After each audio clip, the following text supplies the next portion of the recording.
I've heard there was a secret chord that David played and it pleased the Lord. But you don't really care for music, do ya? Well, it goes like this: the fourth, the fifth, the minor fall, the major lift, the baffled king composing hallelujah, hallelujah, hallelujah, hallelujah, hallelujah. Let's fucking go, baby! Yes, sir!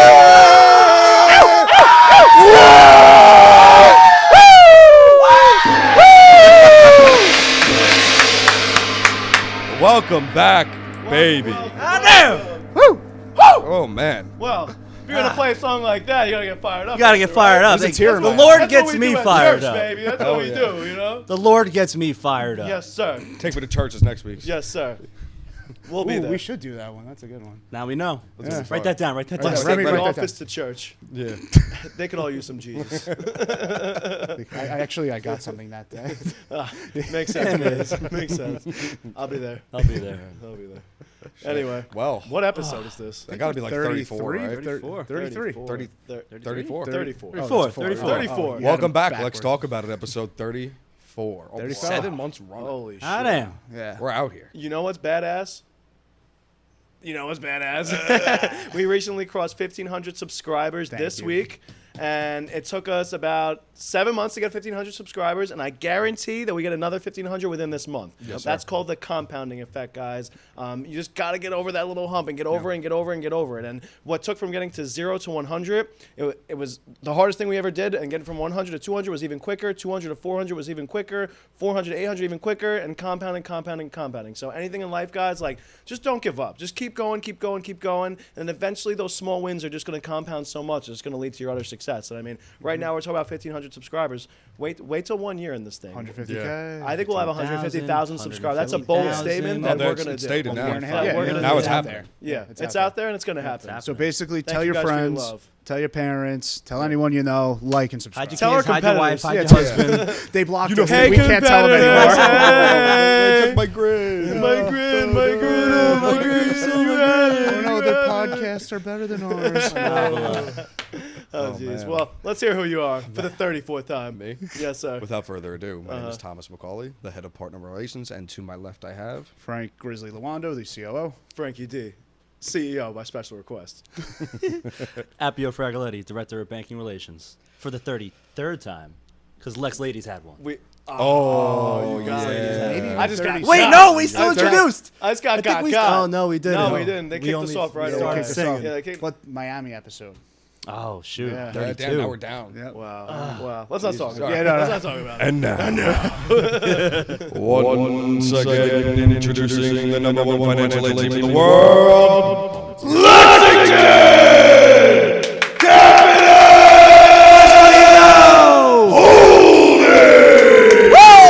Tired of those guys? Let's go. Those are great They're guys. everywhere. They're the best Those are guys great guys. around. One man. What on a live This is the finance firm. Red shirts, they're everywhere. Those devils in the red shirts. Oh my God, my LinkedIn isn't safe. Watch your LinkedIn's. We're on you. Watch your Facebooks. Watch your Facebooks. Maybe watch your wives. Hide your kids, hide your wife, hide your husband. Messaging We're funding everybody out here tonight. If we message your wife, I'm sorry. Unless she owns a business. No disrespect whatsoever, unless, like I said before, you're one of our competitors. Then the disrespect is intended. Full force. Let's go. Let's do it, guys. Let's dive into the topic today. What are we talking about, Frankie? What are we talking We're about? talking about a topic near dear to my heart. It's kind of how this company runs. It's how we keep our data. It's how we kind of know what's going on, and that's keeping just track of our data analytics, and also known as our KPIs, key performance indicators. Say it on 3. 1, 2, 3. Key performance indicators. So yeah, KPIs, guys. I mean, once you hit a certain level of your business, and you're making money, you're ROIing, you need to know how you're ROIing. You know what I mean? So it's not enough just to end with 20 grand at the end of every week or 100 grand at the end of the month. Like, you need to know what you're spending on what, how much that's returning you on the cost, what each employee is costing you, et cetera, et cetera. So that's all going to be stuff that we're diving into, on this episode. So I'm going to start out with the most important one, in my opinion.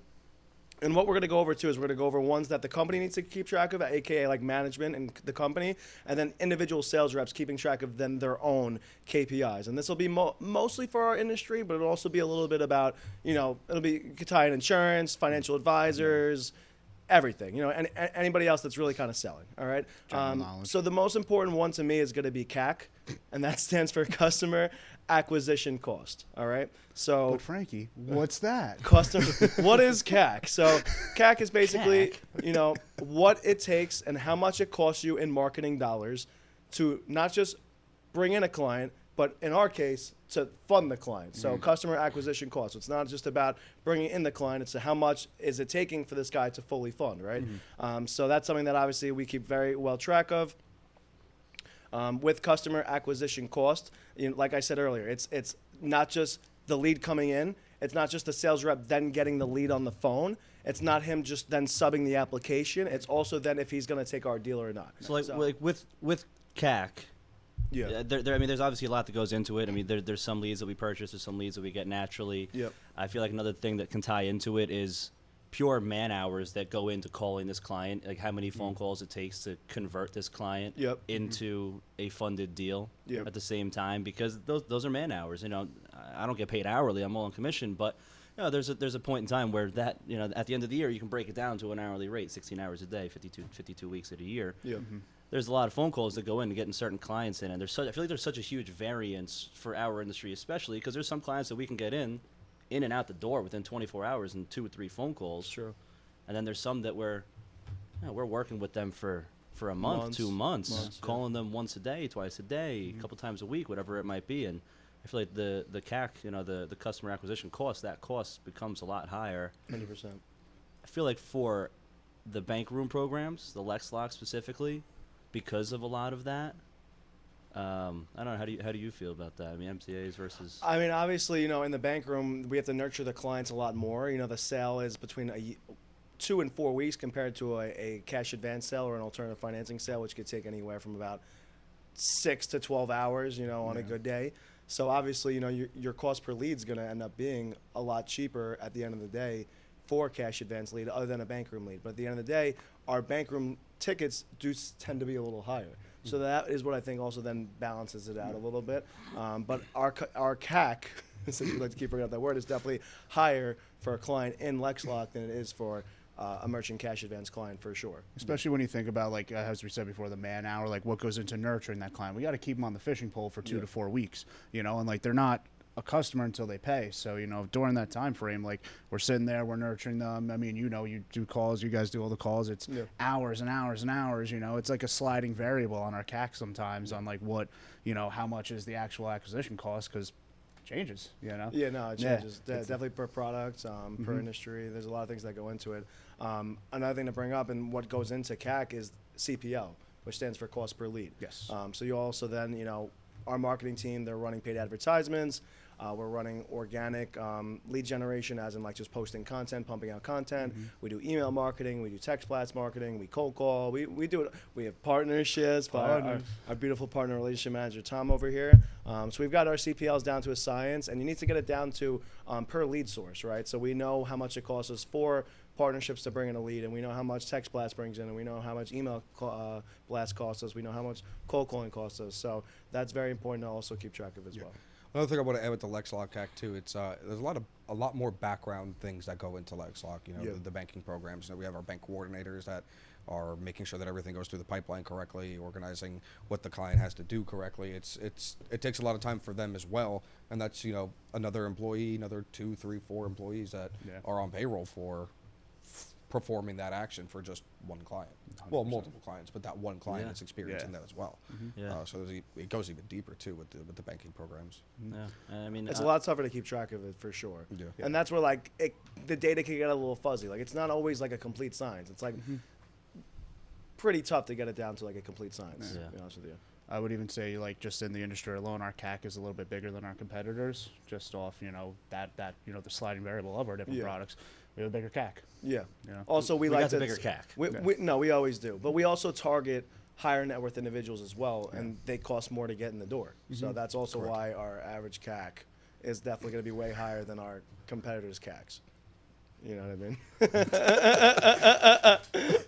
Another good KPI to keep track of is customer lifetime value. Oh, yeah. Right. So obviously, how long they're staying with the company. So that's obviously something near dear to our heart, and why we've created a retention team that Danny runs. He's very good at what he does. Shout out, Danny. Shout out, Shout out, Danny. Dave. Yeah, so customer lifetime value, very, very, very important to keep track of. Obviously, you want to keep people inside your system. You want to keep them in your data for as long as humanly possible. Obviously, the more you keep them in your data, the more times you fund them, the more you're then going to ROI off that client. So it's very, very important to keep track of that as well. Obviously, like the lifetime cycle as well is another important metric to keep track. And then those kind of fall into churn rate. As long as you have Yeah. these clients, you got to track how many of them are you losing. Yeah. So Churn rate's important. Yeah, you want to make sure that your other one's way higher than your churn rate, because you're losing money if you're churning too much. So It's true. But yeah, no, they all tie in at the end of the day. And that's something that we definitely excel at as a company, being that we have all these different products and programs, being able to consistently come back for whatever financial product you need. Yeah. Definitely boost that up tremendously. Yeah. There's infinite ways that you can stay in our pipeline. 100%. Yeah, that's why our churn rate is pretty good. It's probably like top in the industry because, for one, we provide excellent customer service. Two, we provide multiple financing solutions for business owners. So it's just like you need a finance piece of equipment today, boom, we got you. You need money to inject into payroll tomorrow, boom, we got you. You want to get a traditional line of credit, you don't need the money right now, but you want it for the back pocket, boom, we got you. You want to purchase a building, you need an SBA 504 or 7A, boom, we got you. So So what exactly is the churn rate in simple terms? churn rate is how are you retaining your clients, like the percentage of clients that you're retaining, but technically losing. Over losing, their you would be lifetime. losing. Like, let's Well, say for you brought sure. in Yeah. 100 Yeah. clients like this year, and 7 of them lost. You have a 93. You have a 7% churn rate where you lost 7 clients. Gotcha. So like that's just the metric in that stance. Yeah. But you retain 93% on your customer lifetime value. Gotcha. Definitely a lot easier to keep track of. So the complete opposite of our win rate. Complete. Complete. Yeah. Yeah, complete Yep. opposite. Yeah. There has to be negative for positive. Yep. you know? Yeah. Well, we should talk win rates around here. We We win like- so we much. like to win. We We win like to so win. much. We Happy might as doesn't well talk lose. win rates. Yeah, no, we I don't don't lose. lose. We don't. I don't lose. I don't lose. I win. That's what I do. I win. I love it. Make the gong go. I forget. Is that from a movie? Yes. Oh, okay. Yeah, Yes. with Keanu. I'm just so something bad like at that. movies. Yeah. John Wicks. Win rate. Win rate. Yeah, I mean, win rate. What are we talking here? Just how it's from It's bringing just the client- opposite of churn. Yeah, it's bringing the It's just client the in opposite and of churn. closing the deal on them. And I guess I feel like we have such a high win rate, in my opinion. I don't know the exact number what our win rate is. We have such a high win rate, in our opinion, because of our relentlessness and for the fact that we have the best products in the industry, hands down. Yeah. But our relentlessness really we force our clients to listen to our success stories and how we've helped our clients and all of our programs. We don't have to compare to our competitors. They can go out and shop themselves.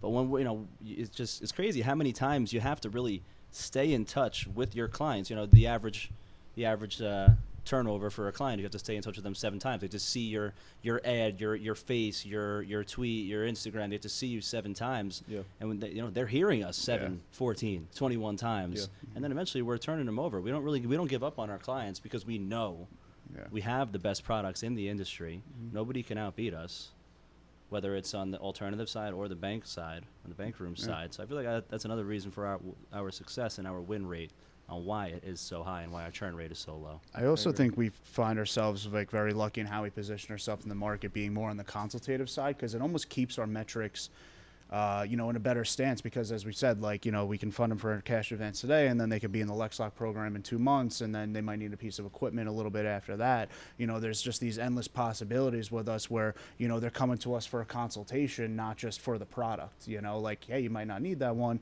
Here's one of the other ones, and they might need that one in a couple months. So it really just kind of helps keep our guys, going, Yeah. keep our numbers looking good, And for everybody that's watching, except our competitors, because we know that you're not dog enough to actually do this, but you have to let your clients know everything that it is that you offer. You're not just selling them this one product that they came to you for. Right. They have to know every single program and product underneath the sun that your office offers, and some.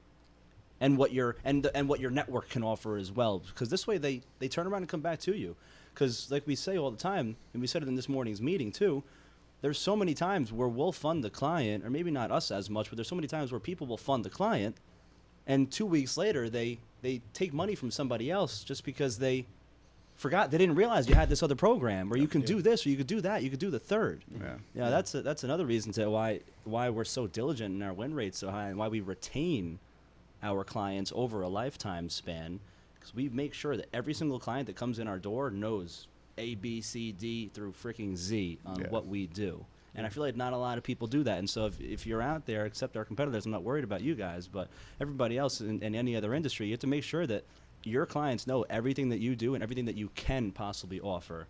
This way they always come back to you. You have to be that go-to guy. Yeah. That I know a guy. That guy. That guy. Yeah, the guy. Oh, you know that? I know that guy. Love Appio, that he's the big guy. He's the big guy. Something to add on to what you were saying too, Appio, is like just being transparent with your clients. Like we're so transparent with our clients that we've actually have templates put together of our company statistics, which I think is very, very important. So they know, our clients literally know, like coming in before they even hop on a discovery call with us, or maybe after the discovery call, depending on when the sales representative was able to get that out there. They know our churn rate. They know everything. They know every kind of KPI that we keep track of. They even know how much on average our business owners ROI from the funding that we get them. They know how much we fund per industry. So if they're in the trucking industry, then we fund 7% of all of our business is through truckers. So they know and they see that, which is actually a decent, fairly sized amount, and makes them feel like really good. So I think it's important to be honest and upfront with your customers as well about your company statistics. And obviously, if they're good, they're good. And if they're not, then that's probably why you're not sharing it with them. We should almost. Oh, sorry. Back to what I was saying before, also about the selling, letting everybody know that we offer other products. In our industry, we don't really have upsells. We have cross sales.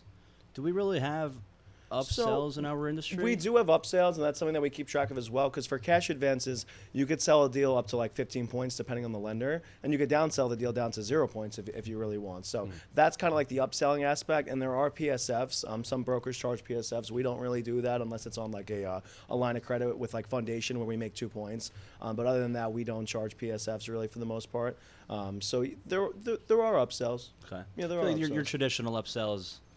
Grab the it's like mozzarella you sticks with your like you out want with fries somebody. with that, you go to McDonald's, you want fries with that, you go to the gym, you got a membership, it's like, well, you got to get protein Supersize that? powder, you got to get this, you got to get that. Like that is your average upsell. That's our store. Well, you could say our upsells are also like our cross sells, because it's like, hey, we got you into the bank program, but you need to inject capital right after, and you need working capital, so we get you a cash advance, and then maybe a month later, you need an SBA 504 to buy a building. So I would say that also falls into the realm of upsells, for us specifically, because that's our extra products. You know what I mean? That's our protein powder. That's our t-shirts, Supersize me. our t-shirts. bottles, Exactly. Our water bottles are our creatine. I'm not big in the gym stuff. But Anabolic steroids. Oh my god. That's the cash. boom. That's the Fauci ouchie. No doubt. Advance. No doubt. But yeah, our cross-selling really breaks in because we have that like consultative position in our industry where we can do that. Yeah, like hey, you got this, now get this. We call it the, Well, if you're not cross-selling, vertical- dude, it's like you're like just shooting yourself in the foot. Like, why are you gonna offer all these products and not bring them up and doesn't make offer any that to sense. the masses? You know what I Like I mean? hear Bank Frank all the time. Like, hey, like, how's everything going? Everything's going good. You're looking for money sooner. Everything's fine. Yeah, you're looking for money sooner. Cool, no problem. We got you. Yeah. You know what I And mean? we sell so many, and we've talked about it, especially on our LexLock episode, but we sell so many extra cash advances because we offer traditional financing products. And traditional financing could take anywhere from like, I mean, with us, it could be 2 to 4 weeks, but like SBAs could go all the way out to like 90 days, depending on, how on the ball the client really is. So they feel comfortable once they know that we offer all these different products, and they know that their life cycle is long. They see that on the data that we show with our average clients in their industry, in their area, et cetera, et cetera. So they feel a lot more comfortable taking out a shorter term capital option because they know that we're going to come to them with the best offer. So, and for us, like, we feel confident in not having to upsell them because we're already making the off on another deal with them. For a guy who just sells cash advances, like, they're probably trying to shove 15 points down this guy's throat every single time just because that's all they have to sell. Yeah. So Little sidebar too, our reviews and our content go a long way for that too. yeah. I all the time I talk to partners and partners' clients, and they're like, saw your guys' Instagram. You know that video was funny. Well, Yeah. They talk about Louis a lot. Yeah. They like Louis. Lewald. King Louis. I mean, King James, he sent one of my webinars to a client the other day, and right, it was hard, the client was giving him a hard time, super hard time, through and through, and Jib was like, all right, here's my company statistics, here's a copy of here's a video of Appio's webinar describing the product, sent his credit report over 20 minutes later. Wow. Yeah. That's awesome. 20 minutes later. That's great. awesome. If anything, we should have a KPI measuring our transparency because it's 100%. I like that. Yeah, yeah. I like that. Since we're in the cash advance space, I think a few KPIs for salesmen just to keep track of, and obviously the management team is the one who keeps track of this. Is obviously apps that come in. Yep. So you want to know how many apps that you're coming in a week. The best ones are really get anywhere from like 20 to 40. Newer guys are expected to get anywhere from like 5 to 10. So it kind of just really depends on where you're at in your sales cycle, right? And then what comes with that next is then approvals, right? So what's your ratio to app in to approvals, which is very important. You want to be at around like 50 to 60% on that. And then then your percentages of those deals then converting. So what you want to really be in the best in the industry is around 30%. App into funded is all in all around 30%. That's where you really kind of want to be. And then, you'll be crushing some serious numbers. For every, we have guys who get, every 10 apps, they're funding 3 deals. Yeah. So that's really where you should be at, just so that you guys are aware in this industry. That's how you make money for one. That's how you be productive. And it's all about even just packaging, the right applications together, making sure that, you're qualifying your clients correctly for the correct product is also very, very, very important. Yeah. 100%. One thing I like to do, because me, I like to make my little dashboards. Yeah. Like lead source is definitely like the huge one for the kind of for both, because like it kind of goes to show like, oh, like this employee does really well with this type of lead, and then he doesn't do well with that type of lead. But then in the background, it's like, okay, if we have 10 employees and 3 of them are doing really well with this type of lead, 7 aren't, then like is the cost per lead worth that lead source, conversion? So like that's just like background shit too, like, and especially like on that's why I go so in depth, dude, because it's like we'll throw like feed we'll into have each one other. guy on one lead source 1 week, but then it's like we want to see how he does 2 weeks later on another lead source, then another lead source. We're just always kind of like experimenting. So like our data is not that it's all over the place, but it's like we have just so much data to keep track of in general. Our KPI, like, dude, it's like nuts. It's nuts. Yeah, man, I hear you two in the marketing team and Danny over in retentions talking about it all the time. Yeah. All the time. You're a freak of nature with your KPIs. Yeah.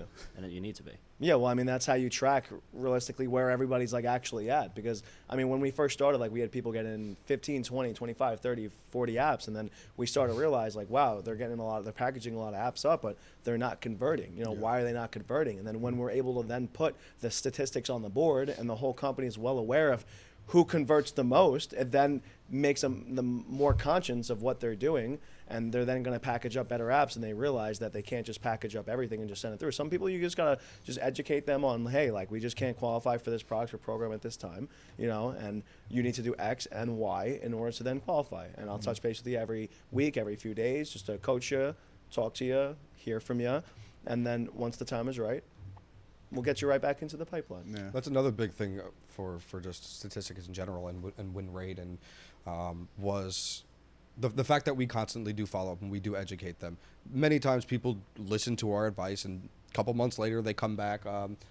Matthew funded a LexLock not too long ago where this woman had some issues on her credit report, and we consulted her. We told her exactly what to do, how to make it right, how to make it more as appealing as possible. A couple months later, her report looked good, and we just funded her not too long ago. He was also working on somebody else. He was working from back when we were in the old office. Over a year, he was consulting with his client on what she can do to get her credit where it needs to be. Yeah. And we same thing. We finally just funded her in the LexLock as well. Yeah. Those kind of clients are worth it. It goes to show, like, you never know, like, when the gold is going to strike. You're mining, and in this situation, nurtured someone over a year, it's going to pay off. Yeah, that's true.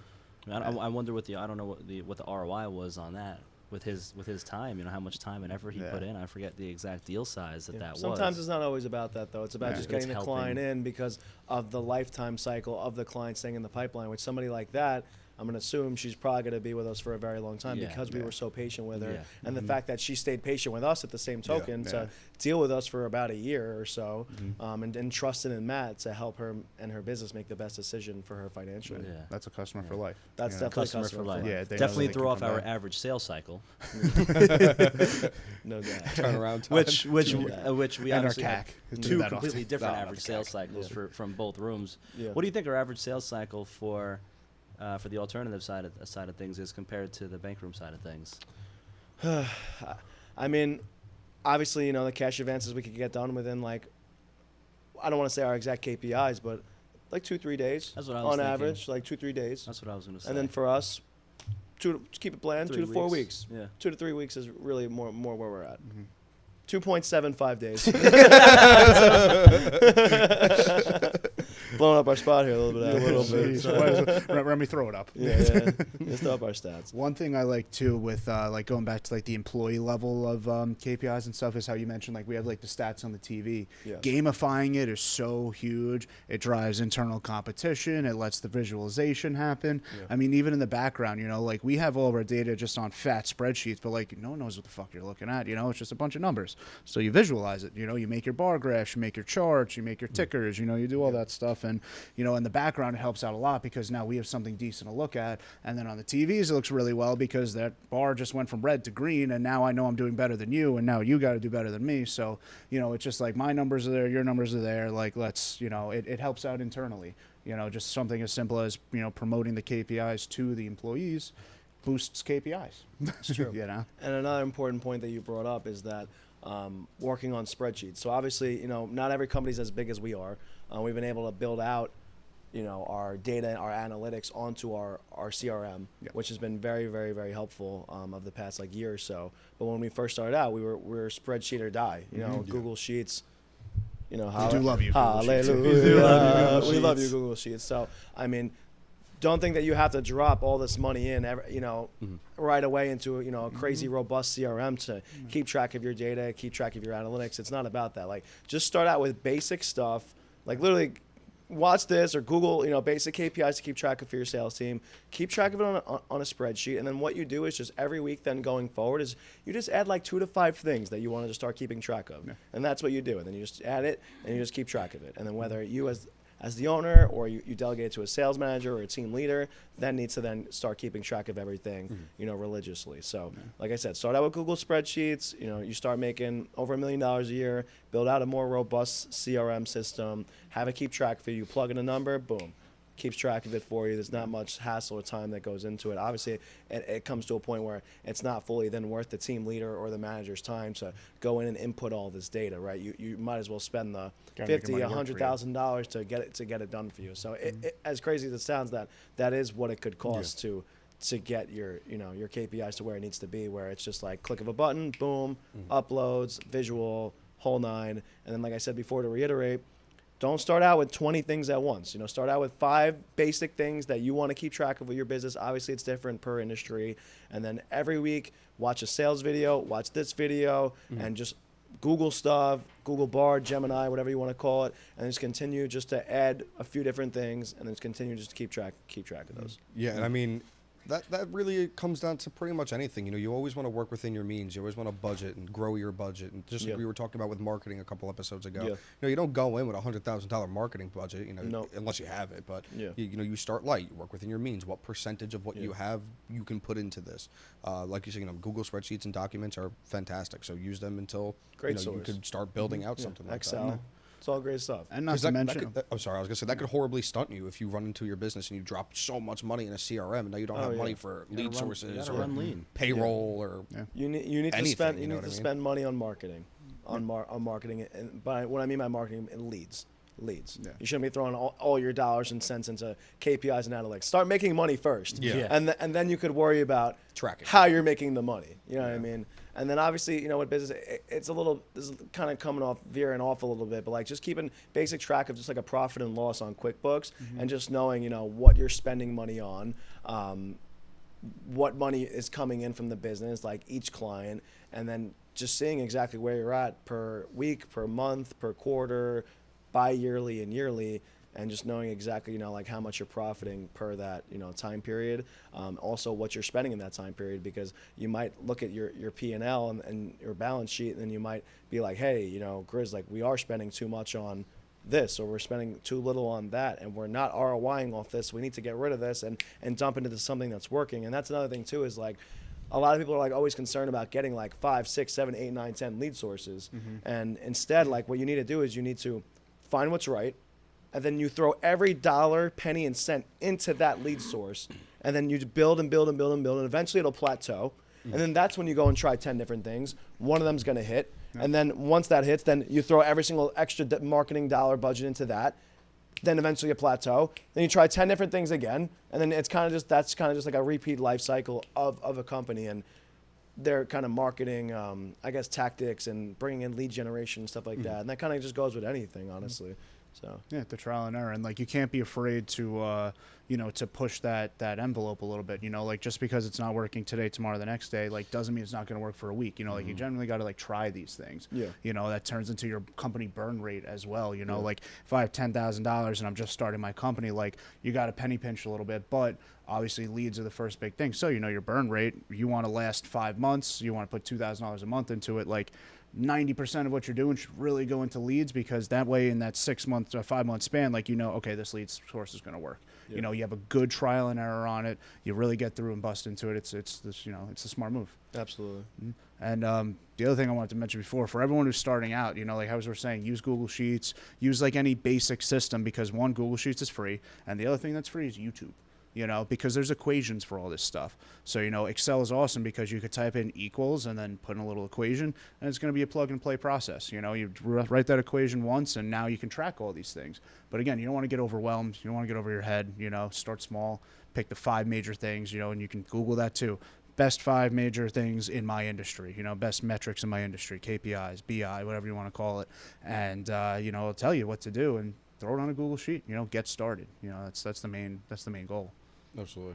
Like something you put on LinkedIn, you fail faster, you grow faster. Yeah. Yeah. So get started. Yeah, Just just do get it. started. Yeah. No Nike, but just do it. Yeah. You know No what I mean? Nike. Like Puma. realistically. Champion, baby. Puma. I watched the whole thing. We on are how, champion I watched the company. whole thing on how Nike started, and honestly, it was really cool. Oh yeah, Nike's got a badass story. I mean, pretty much every big time company's got a badass story Yeah. Oregon. associated with them. All these companies on the Fortune 500, I mean, they all start out of a garage, dude, or A in basement, a chop basement, shop. a chop shop.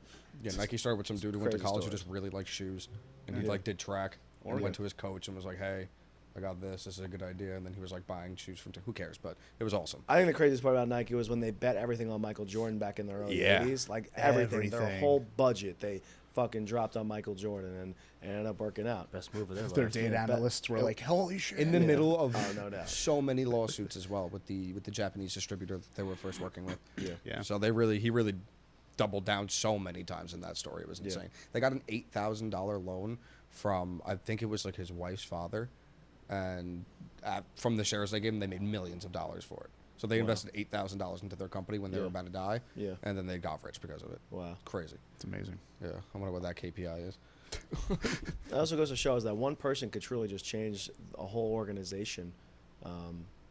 Like Michael Jordan turned around the Chicago Bulls, and he brought Nike to being the most well-known and reputable brand, probably in the United States right now. Like I'd probably say it's like neck and neck, like Apple, Nike, Coca-Cola / Pepsi too. Like those are like the top 3, 4. McDonald's, Starbucks, Starbucks. Dr. Pepper beat Pepsi. Dr. Pepper Yes, did it beat did. Pepsi. It is up. I can't believe they did Bro, that. if you look at their portfolio of like the drinks they offer, like Fanta, like how is Fanta outperforming Yeah. anything in Pepsi's portfolio? Yeah, You I know what I don't mean? Like, Fanta was cool because I actually watched something on Pepsi. So, oh no, it was Coke. It was Coke and how they actually blew up. So there was a guy in Australia, if I'm not mistaken, or Germany, matter of fact, during the war,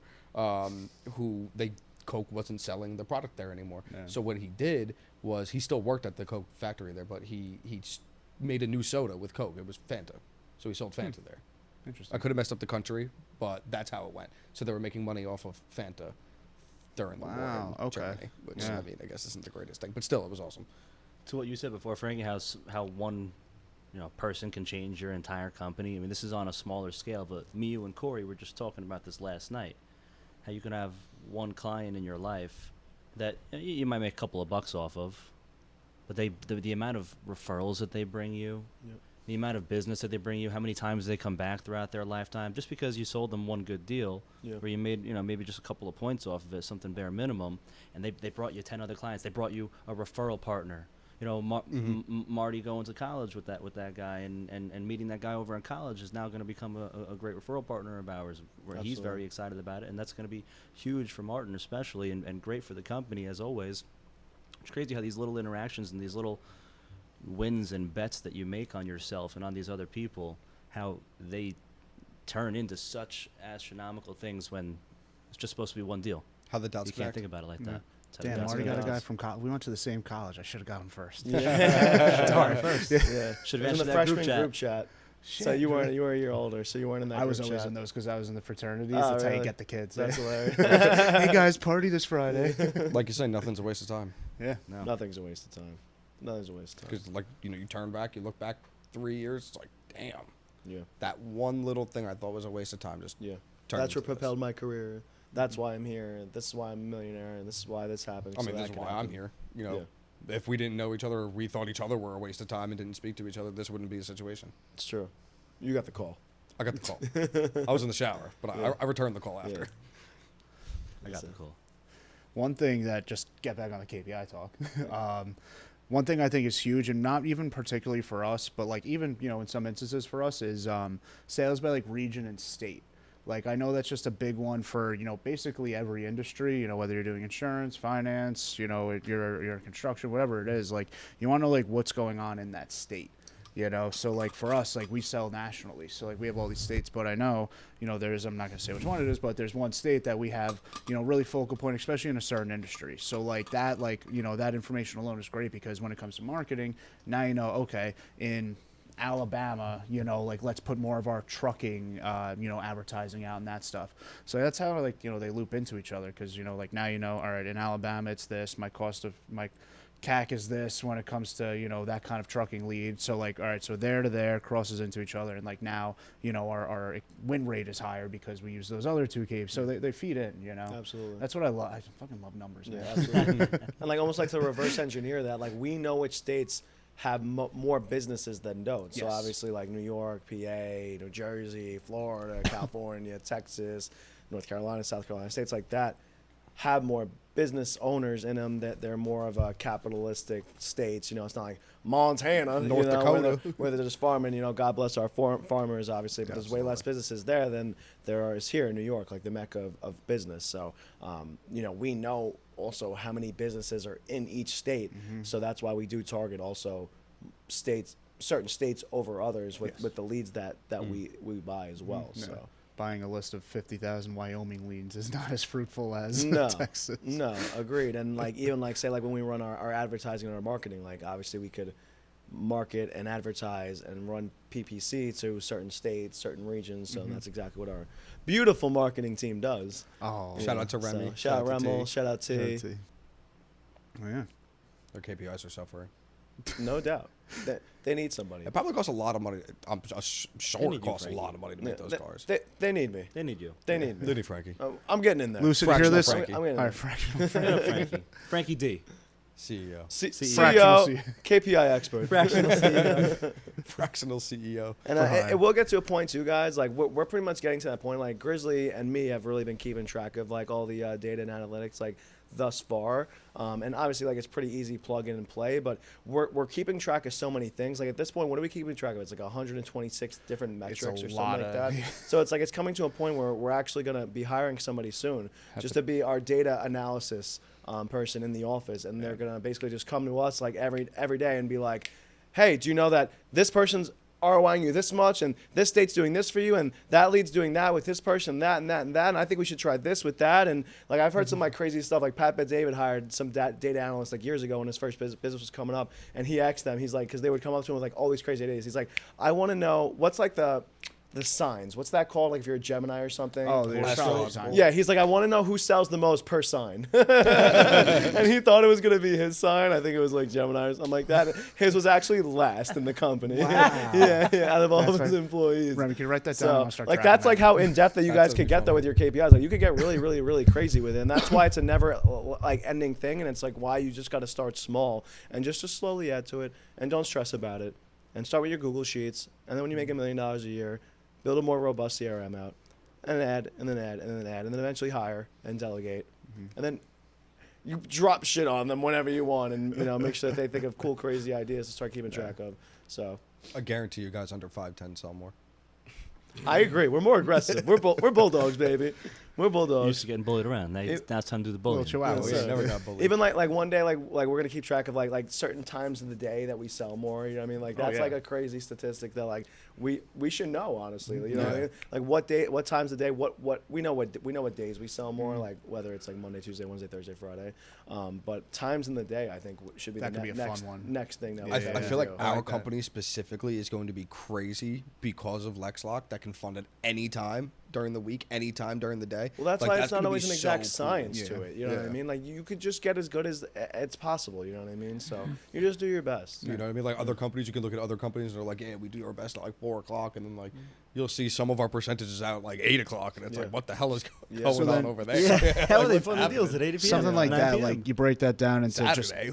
knowledge for the people. You break that down to like outliers. So you set yourself boundaries, so like your hours are from 9 to 6. So okay, from 9 to 6, what are my peaks of selling? What's going the most? And then afterwards, if you get 4 or 5 deals, like it's an outlier. But like your main focal groups will be in those, boundaries that you set. I already know what it is too. It's from 9 to 11 a.m. and it's from 5 to 8 Yep. p.m. Absolutely. Yeah, I was gonna That's, say that's it's- exactly when it's going to be your hottest. And that's why you got to put in extra hours as a sales rep, because it's like, especially in our industry, because we're dealing B2B with different business owners, it's like these guys are busy once 9 o'clock hits till 5 o'clock, and then they're packing up and they might have like an extra minute or two to get you over some sort of documentation or have a conversation with you. And the farther you go over in the country, the later and later it gets for you being on Yeah. the East Coast. Yeah. Yeah.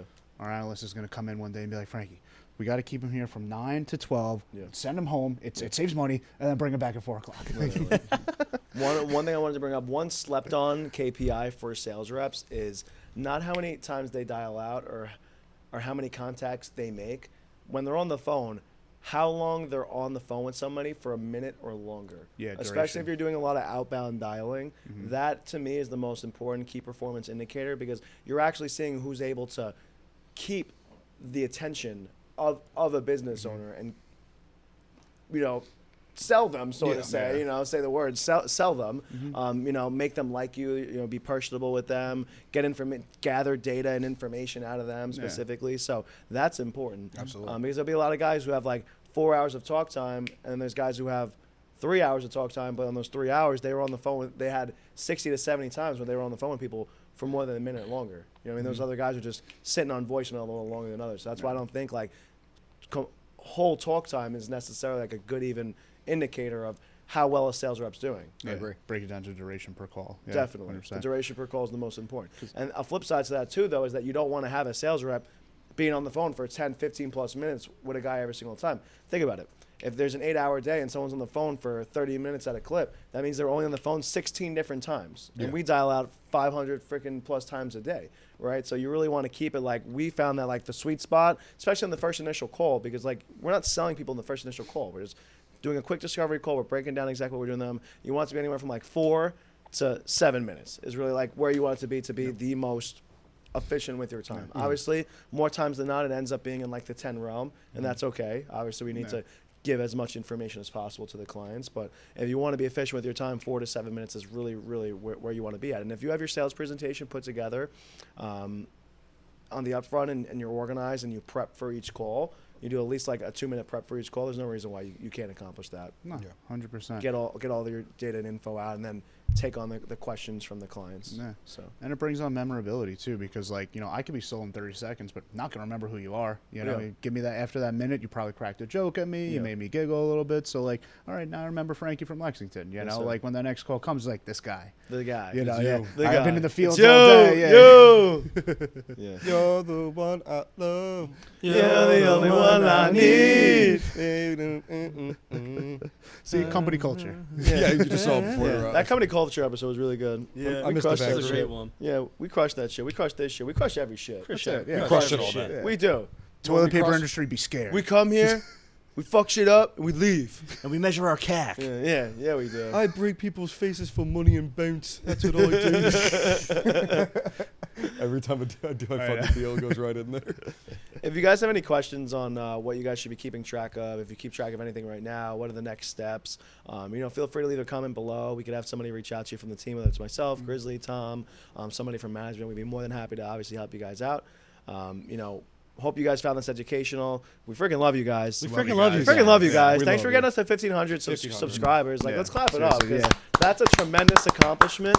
And like I said, just put shit out in the air, breathe it, eat it, sleep it, believe in it, say it, execute upon it. We'll have 3,000 in 4 episodes in another month from now. Help us out, guys. Help us out, Tell guys. your friends. Tell your Tell your family. Tell your Post, friends. post it on your stories. Yeah. Tell your friends. Tell your Tell your friends. friends. Tell your friends. Tell your friends. Tell your friends. Friendship. Damn. But, Well, yeah. Oh, with without that being- further ado, Yeah, episode with 34, guys. Right? that being said, Let's get busy, boys. let's get busy.